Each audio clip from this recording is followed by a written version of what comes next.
इतना टाइम, इतना effort, energy और इतना पैसा लगाने के बाद क्या क्या करियर पॉसिबिलिटीज मुझे मिलने वाली हैं। ऑल इंडिया बार काउंसिल ये नहीं है कि सिर्फ भाई मेरी डिग्री हो गई चलो मैं प्रैक्टिस करना शुरू कर देता हूँ। नहीं, कहीं से कुछ खरीद रहे हैं, कहीं कोई प्रॉपर्टी खरीद रहे हैं, कुछ सामान खरीद रहे हैं, कोई लॉ का वायलेशन हो गया, we have to have the basic legal knowledge. It refers to the practice of a law firm that acquires legal services from an exterior firm. So that is how legal researchers work for a variety of people. They may work for the banks, they may work for the government, they may work for the private companies.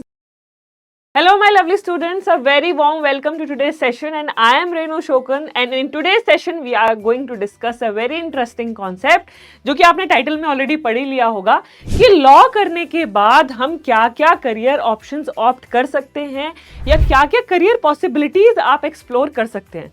ये तो होता है ना, किसी भी चीज़ में invest करने से पहले हम देखते हैं कि उसका फाइनल आउटकम क्या आएगा, क्या क्या चीज़ें उसमें पॉजिटिव हो सकती हैं, क्या नेगेटिव हो सकती हैं, है ना।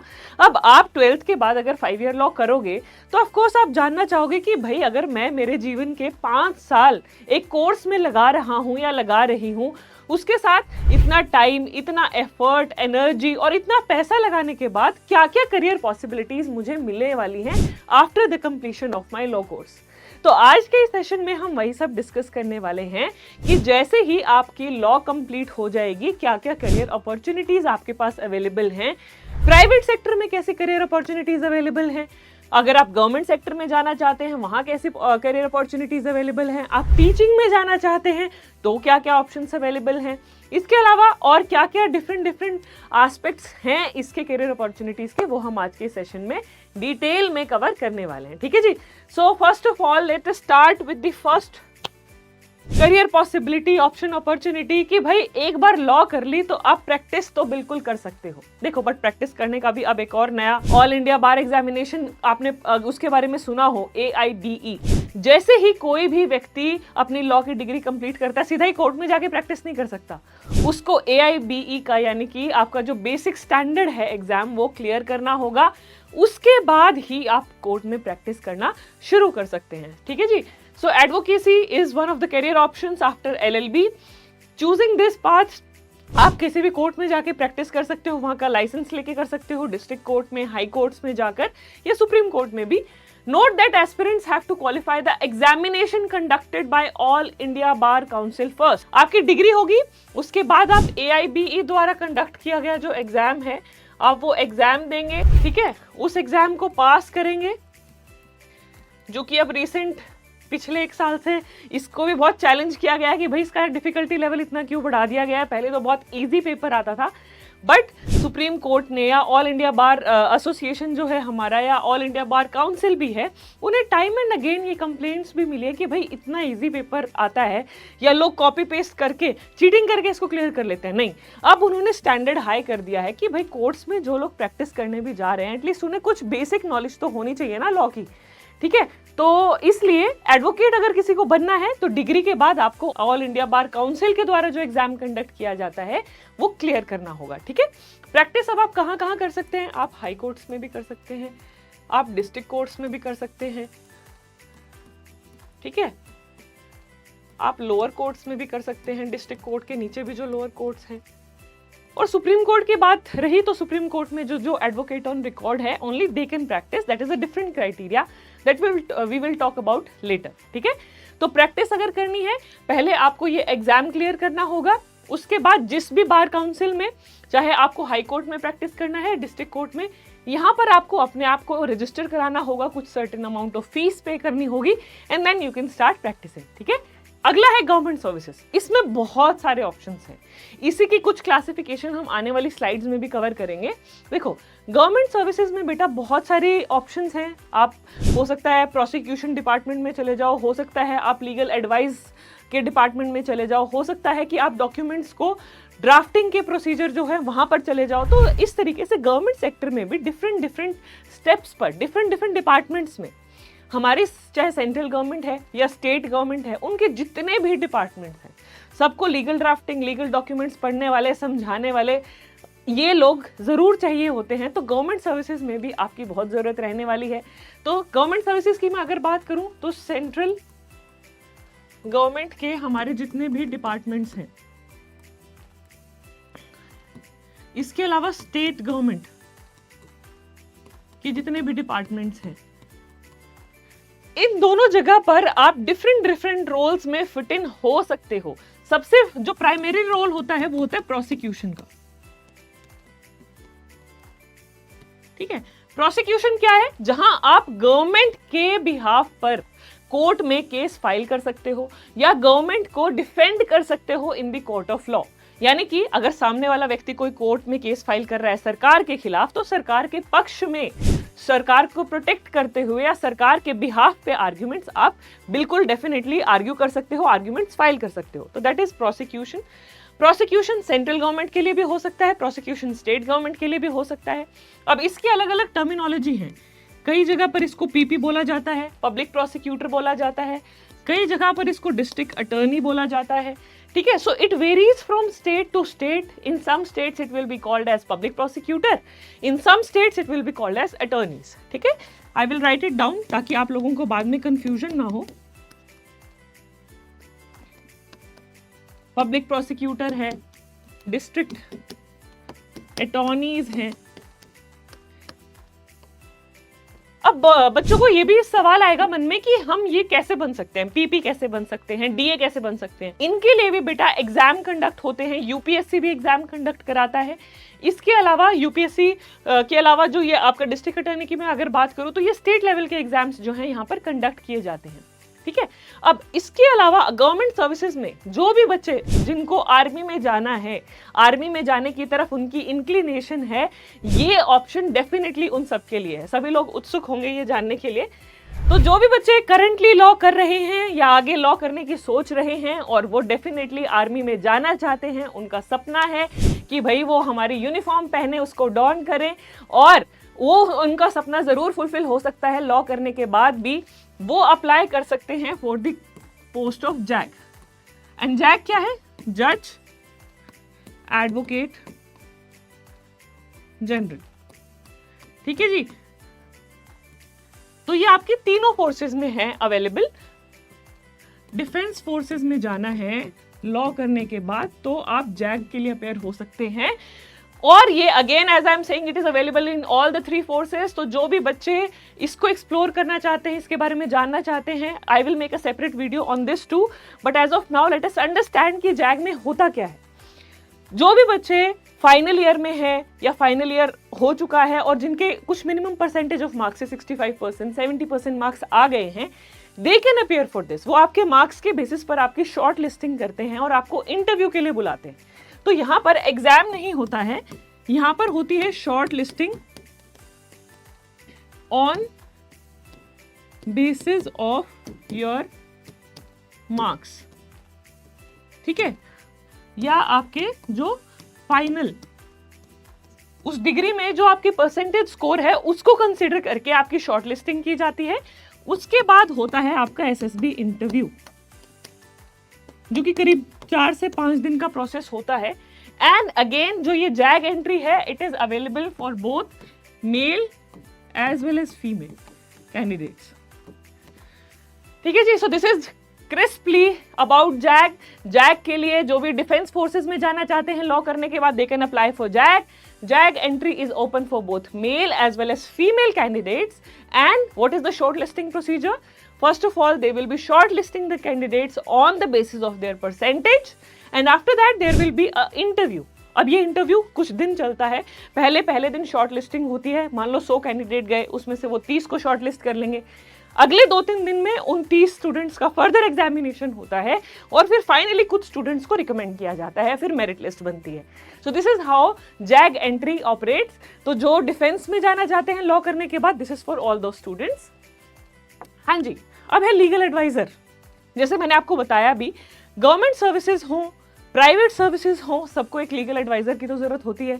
या हम घर में ही रहते हैं, होता है ना, ये हमारे घर का डॉक्टर है, वैसे ये हमारे घर का लीगल एडवाइजर भी है।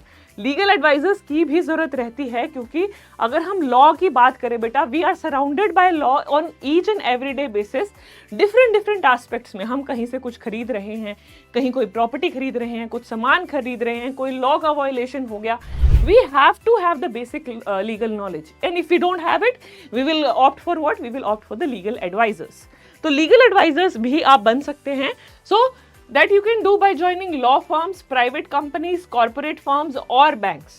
ठीक है, एक प्राइवेट इंडिविजुअल को भी लीगल एडवाइजर की जरूरत है, गवर्नमेंट को भी लीगल एडवाइजर्स की जरूरत है, फर्म्स को भी जरूरत है, बैंक्स को भी जरूरत है, तो multiple corporations also need legal advisers. ठीक है जी, you can provide advice on various legal matters. Furthermore, your legal expertise could also be used in NGOs। NGOs में भी लीगल एडवाइजर्स की नीड होती है। ठीक है जी, अब इफ आफ्टर दिस जुडिशरी, जो भी बच्चे, ये देखो, ये भी एक तरीके से गवर्नमेंट सर्विसेज का ही सेक्शन है। जो भी बच्चे जुडिशरी में जाना चाहते हैं, जज बनना चाहते हैं, यहाँ पे स्पेसिफिकली सबसे पहले मैं क्लियर करूंगी, ऐसा नहीं है कि आपकी 5 साल की डिग्री कंप्लीट हुई और सीधा आप हाई कोर्ट के जज लग गए, नहीं। यहाँ पर हम बात कर रहे हैं लोअर जुडिशरी की। ठीक है, so here we are talking after graduation, we are talking about lower judiciary.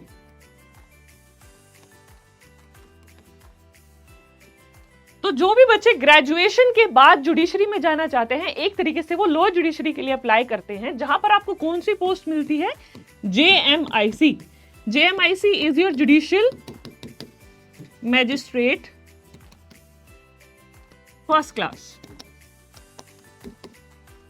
इसके बाद फर्दर आपकी प्रमोशंस होती हैं, आप CJM बनते हो, चीफ जुडिशियल मजिस्ट्रेट बनते हो, उसके बाद आप डिस्ट्रिक्ट एंड सेशन जज भी बन सकते हो। तो इस तरीके से दिस इज द हायरार्की। अब कई बार बच्चे पूछेंगे कि फिर हाई कोर्ट का जज कैसे बनेंगे। देखो, कई लोग यहाँ पर जो डिस्ट्रिक्ट एंड सेशन जज भी लगते हैं, जो कि एग्जाम देते हैं हायर जुडिशरी का। हायर जुडिशरी के लिए क्या रिक्वायर्ड है? हायर जुडिशरी के लिए आपकी graduation in law plus 5 to 7 years experience of practice. तो आप हायर जुडिशरी में जा सकते हो। यहां पर आप क्या लगते हो? एडिशनल डिस्ट्रिक्ट एंड सेशन जज। ठीक है जी, एडिशनल डिस्ट्रिक्ट एंड सेशन जज के बाद आप कहीं ना कहीं हाई कोर्ट जज जरूर बन सकते हो। बट अगर मैं आपसे बात करूं ग्रेजुएशन के बाद आप कौन से जुडिशरी में जाते हो, आप लोअर जुडिशरी में जाते हो। बट ग्रेजुएशन के बाद आप प्रैक्टिस करते हो, आपकी प्रैक्टिस को 5 से 7 साल हो गए हैं, फिर भी आपका मन है कि आप जुडिशरी में जाना चाहते हो, then you can appear for the higher judicial services exam, जिसके थ्रू आप एडिशनल डिस्ट्रिक्ट एंड सेशन जज बन सकते हैं। ठीक है, so this is the difference between the two. और अब इसके अलावा हम चलते हैं नेक्स्ट ऑप्शन पर, that is teaching, which is a very noble profession, which also I am also doing it. तो जो भी बच्चे मेरी तरह पढ़ लिख कर अपना ज्ञान, जो उन्होंने ज्ञान पाया है, दूसरे बच्चों के साथ शेयर करना चाहते हैं, या अपने नॉलेज से दूसरे बच्चों को, किसी और को हेल्प करके they want to help them achieve their dreams, their goals, their whatever they are anticipating कि भाई मुझे जज बनना है, मुझे प्रैक्टिस में जाना है, या सबसे पहले जैसे हम आपको गाइड कर रहे हैं कि भाई आपको लॉ करना है। So that is how you can also help people. उसके लिए आपको क्या करना है, ग्रेजुएशन के बाद आप पोस्ट ग्रेजुएशन करेंगे, आपको एक नेट का एग्जाम भी देना होता है और PhD की भी रिक्वायरमेंट रहती है। ठीक है, so students with impressive academic ability with skill of explaining and narrating different topics to a group of people are good fits to become a lecturer। Lecturer के लिए आपकी ग्रेजुएशन यानी कि BA LLB है या BCom LLB है, whatsoever, post graduation यानी कि LLM, अब PhD या आपका UGC नेट का एग्जाम क्वालिफाइड हो। After this you can become, ये है आपका असिस्टेंट प्रोफेसर बनने का क्राइटेरिया, अगर आप गवर्नमेंट डिपार्टमेंट्स में जाना चाहते हो। So you can opt for this also. ठीक है, if you are incline towards teaching, this is also one of the options you can explore. Legal outsourcing, legal outsourcing क्या है? It refers to the practice of a law firm that acquires legal services from an exterior firm. ठीक है, जहां पर मैं legal help provide कर रही हूँ, बट मेरे खुद के, मैं अलग अलग कंपनी से अलग अलग लोगों को बुलाती रहती हूँ कि भाई आज मेरे पास ये मामला आया है, आज मेरे पास एनवायरमेंटल रिलेटेड कोई मैटर आया है, तो मैं एनवायरमेंट लॉ से रिलेटेड जो एक्सपर्ट है उसको बुला लूंगी। आज मेरे पास आईटी इंफॉर्मेशन टेक्नोलॉजी रिलेटेड कोई मैटर आया है, लीगल मैटर, मैं उस व्यक्ति को बुला लूंगी। तो इस तरीके से जो एक पर्टिकुलर मैटर के एक्सपर्ट्स हैं लॉ में, उनकी आउटसोर्सिंग भी हम कर सकते हैं, उनके एक्सपर्ट ओपिनियंस भी हम ले सकते हैं। ठीक है जी। फिर है प्राइवेट कंपनीज। जो भी बच्चे एनएलयूज में जाते हैं, प्रॉबेबली उनका यही रहता है कि भाई मैंने इतना टाइम, इतना पैसा, इतनी मेहनत लगाई है, मैं अच्छी सी प्राइवेट कंपनी में चला जाऊं, मैं प्रैक्टिस नहीं करना चाहता, I want to go in the corporate firms and I want to earn, make huge money. ऐसा नहीं है, lawyers also eventually end up making huge amount of money and gather good amount of respect eventually. तो यहाँ पर आप अगर private company में जाना चाहते हैं, वो भी आपके लिए एक ऑप्शन है एनी डे। वहाँ पर भी आप क्या करते हो, ड्राफ्टिंग करते हो डॉक्यूमेंट्स की, आप लीगल प्रपोजल्स बनाते हो, वेटिंग करते हो डॉक्यूमेंट्स की कि भाई सही बना है या नहीं बना है, कंपनी के लिए रूल्स रेगुलेशंस कुछ फ्रेम करने हैं, आप वो काम भी कर सकते हो। ठीक है जी। So there is a great scope for law graduates to join private firms across the country. They can choose to become legal advisor and help the company with legal decisions. All right. फिर है higher education, this I have already told you. आपने graduation कर ली, उसके बाद आपको लगता है आपको साइबर लॉ में और पढ़ना है, आपको फोरेंसिक लॉ और पढ़ना है, आपको कॉन्स्टिट्यूशनल लॉ और पढ़ना है, क्रिमिनल लॉ में आपको एक्सपर्टीज चाहिए, आईटी लॉज में आपको एक्सपर्टीज चाहिए, या आजकल अगर हम बात करें ट्रेंडिंग लॉज हैं, जैसे हमारे आईपीआर हैं, हमारा आर्बिट्रेशन का कॉन्सेप्ट है, this is the trending law, तो आपको इनके बारे में जानना है, तो आप इनमें फर्दर एलएलएम कर सकते हो, पीएचडी कर सकते हो to gain further knowledge and accordingly फिर उसके बाद भी आप प्राइवेट कंपनीज में प्लेसमेंट ले सकते हो। ठीक है। हाँ, अगर किसी को बुक्स लिखने का शौक है भाई, जिस भी फील्ड में आपने एलएलएम कर ली, पीएचडी कर ली, सपोज आपको फोरेंसिक लॉ में इंटरेस्ट है, उस पर फर्दर अच्छे से रिसर्च करके आप उस पर बुक्स भी लिख सकते हो, वो बुक्स भी पब्लिश करा सकते हो। ठीक है। लीगल एनालिस्ट, ये भी मैंने आपको बताया, वो था ना डॉक्यूमेंट्स को एनालाइज करना, ये ठीक बना है या नहीं बना है, इसको हम फर्दर और स्ट्रॉन्ग डॉक्यूमेंट, एक फर्दर स्ट्रॉन्गर कॉन्ट्रैक्ट कैसे बना सकते हैं, आप वो लीगल एनालिस्ट भी किसी कंपनी में बन सकते हैं। लीगल रिसर्चर बन सकते हैं। लीगल रिसर्चर या लॉ रिसर्चर बेटा आपके कोर्ट्स में होते हैं, which are generally attached to the जजेस। हाई कोर्ट के जजेस हैं, सुप्रीम कोर्ट के जजेस हैं, उनके साथ कुछ लीगल रिसर्चर या लॉ रिसर्चर्स अटैच्ड होते हैं, उनको भी एक इंटरव्यू देना होता है और वो उन जजेस के साथ काम कर सकते हैं। दूसरा, लीगल रिसर्चर सिर्फ कोर्ट्स में ही नहीं होते, लीगल रिसर्चर एनजीओज के साथ भी काम करते हैं, लीगल रिसर्चर बड़ी फर्म्स के साथ भी काम करते हैं, जो एक पर्टिकुलर, मान लो कोई भी एक कंट्रोवर्शियल लीगल कॉन्सेप्ट है, जैसे एनसीसी एनआरसी से रिलेटेड कोई कंट्रोवर्सी चल रही थी, उसमें भी लीगल रिसर्चर्स हेल्प कर सकते हैं।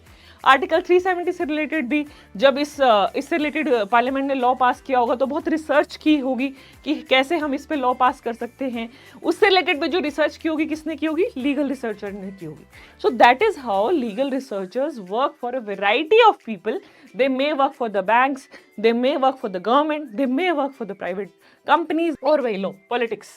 हम देखते हैं ना कितने सारे हमारे बड़े बड़े पॉलिटिशियंस हैं जो लीगल बैकग्राउंड से आए हैं, जैसे कपिल सिब्बल की मैं अगर बात करूं, he is one of the eminent lawyers or practicing advocates in the Supreme Court who has also adorned the profession or adorned the politics also। तो इस तरीके से बहुत सारे लोग क्या कहते हैं, लॉ करते करते राजनीति में भी पहुंच जाते हैं। ठीक है। So I think that is all about the career opportunities. Some of them, this is not an exhaustive list. What I discussed with you, these are the most prominent options that are chosen by the people after pursuing law. इसके बाद आप लोग कोई और चीज है जो जानना चाहते हैं, डिस्कस करना चाहते हैं, you can let me know in the comment section. So that's all about this session. Thank you everyone. I hope you all have a great day. We will meet again very soon in the next session. Thank you.